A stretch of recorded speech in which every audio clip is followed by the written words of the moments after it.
Now that we've got some rough animations hacked out into our project, what we need to do is go back and polish some of those animations. And of course, just take time to really look at the finer details of how this is being built.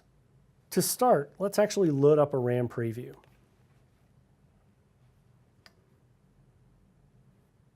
This looks relatively okay, but everything is animating into the scene pretty much all at once. So let's offset the appearance of each of these different elements. First, let's group our different elements in our project. So layer 5 is our power type. If I turn that off and on, you can see that's actually black text that you can't quite see. But it is supposed to be grouped with this outline text. So I'm going to select layer 1 and drag it down just above layer 5. That way I know they're grouped together. Also, let's go ahead and select both those layers and click on the color chip here and change it to orange. That way I know those two layers are grouped together. Now to offset the appearance of these layers, let's click and drag both of these layers down the timeline to start around frame 115. If you look up in the info panel in the upper right corner, you can see where the in and out points are set. So here we've got our line that's coming in. Cool. We have our vector map and then our power grid.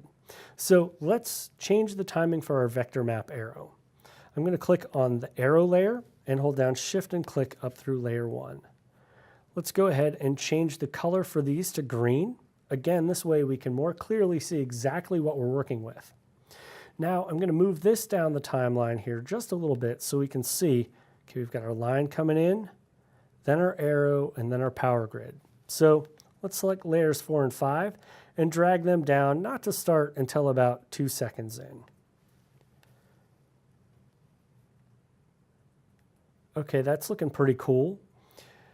I want to animate the appearance of this black background element. So let's go ahead and scroll down to rectangle 1. This is my background element. I want to go ahead and press T to open up the opacity, and you can see it's set up at 100% opacity.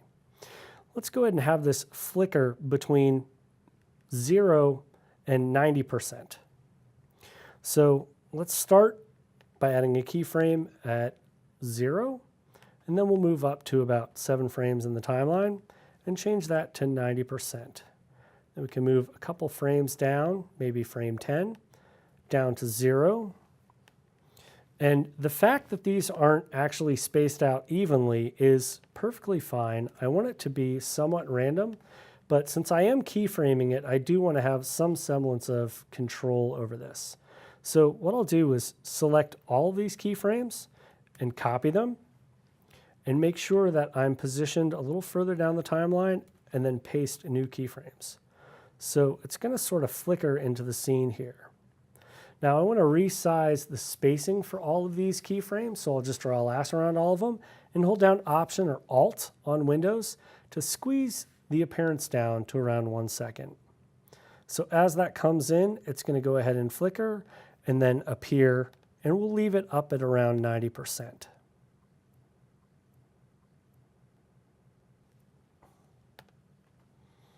Now, our vector arrow for the vector map is animating in kind of a rough fashion. So let's go ahead and select the arrow and press the U key, and you'll notice we have linear keyframes. So I'm just going to go ahead and right-click on my right keyframe and just add an ease in for that keyframe. So it's going to slowly kind of slide in.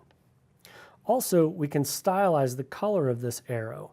I'm going to go up under Effect, Color Correction, and just tint the color. Let's change the color from white to an orange sort of color. There we go. Make it a little more saturated. Okay, great. And just so it pops off the background, let's go to Effect, Perspective, and add a drop shadow. Here I can soften that drop shadow up a little bit there. And now we're good to go.